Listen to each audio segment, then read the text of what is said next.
to Houston Life. May is Stroke Awareness Month, and stroke is the nation's 5th leading cause of death and is a leading cause of adult disability. So getting the right treatment as quickly as possible is critical. Yeah, and joining us now with more on the warning signs, some risk factors, and steps to take if someone is having a stroke, we have Dr. Jennifer Harris here. She's a vascular neurologist affiliated with Memorial Hermann. Dr. Jennifer, thank you so much for hanging out with us today. Thanks for having me. This is such an important topic. You know, we're switching gears. We talk about fun stuff, but this is something that is affecting a lot of people.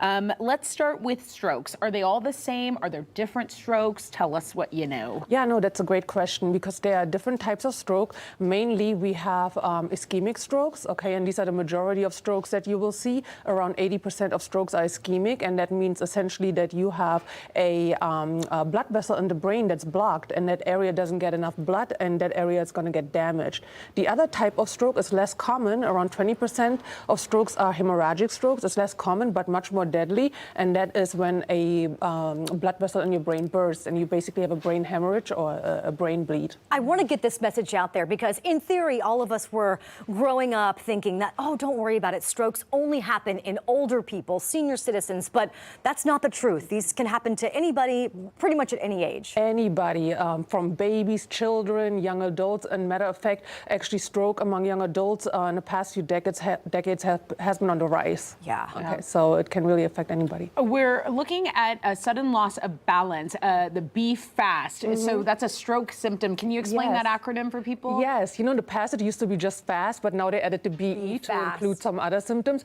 So B stands for balance. So if you have sudden onset loss of like balance, you can't walk straight anymore, or you have difficulty with coordination, that's a sign of stroke, a potential sign of stroke. E is eyes, any kind of vision changes, be it vision loss, complete vision loss, double vision, blurry vision, you can't see part of the world, could be a sign of stroke. F is for face. Basically, you could ask somebody, can you smile? And if the face is asymmetric or crooked, that can be a sign of stroke. A stands for arm, so you ask somebody, raise your arms, and if one arm drifts, that can be a sign of stroke, because in stroke, it's usually unilateral symptoms, meaning one side of the body, okay?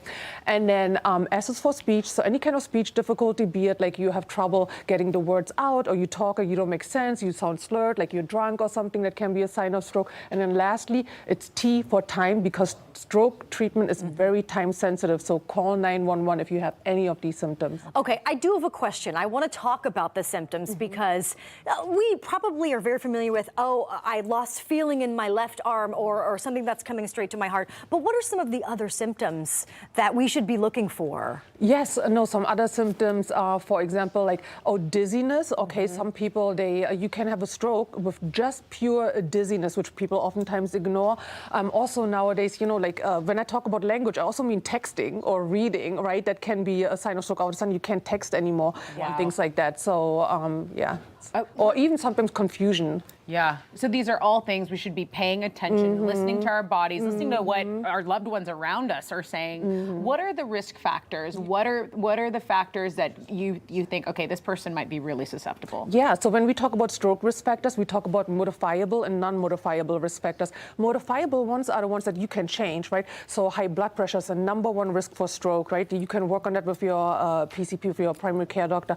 High cholesterol, diabetes, obesity, you know, sedentary lifestyle, all these things are risk factors that you could change, versus like the non-modifiable. For example, you know, even though anybody can have a stroke, your risk does increase with age. Sex plays a role. Women tend to have a higher risk for stroke because of all the menopausal or hormonal changes our bodies go through. Pregnancy is a risk, or complications of pregnancy, or the hormones we sometimes take. Obviously, can't change that. And then family history, as you mentioned earlier. Yes, yeah, heart issues run very strongly on my mother's side.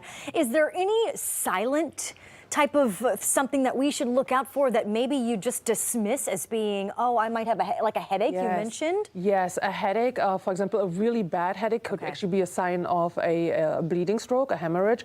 And then sometimes what also happens is people have not full-blown strokes, they have TIA, transient ischemic attacks, which is stroke-like symptoms, but they don't last, these symptoms. So sometimes people ignore them because maybe you have like numbness for 10 minutes and then, you know, it's gone, but it's still important that you go to the emergency room and seek help. Yeah, Absolutely. always calling Yeah. 911 and, immediately just the time that the symptoms begin.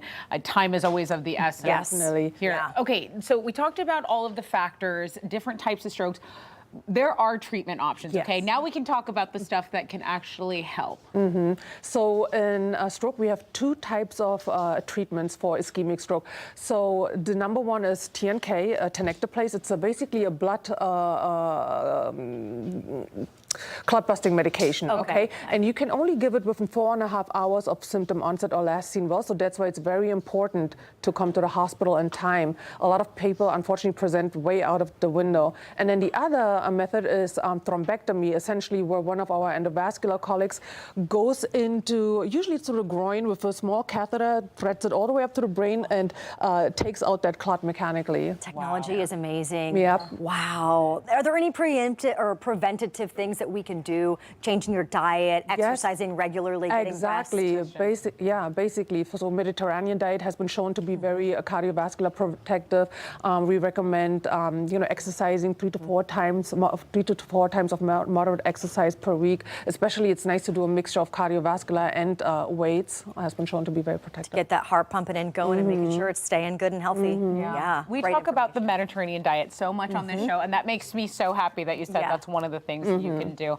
Dr. Jennifer Harris, thank you so much for all that great information. Yes. You are such a wealth of knowledge. much for having me. And just so everyone knows, Memorial Hermann has a network of accredited stroke centers across Houston. If you want to learn more about stroke information, visit memorialhermann.org/stroke. So important. I love that we covered that today. All right, coming up from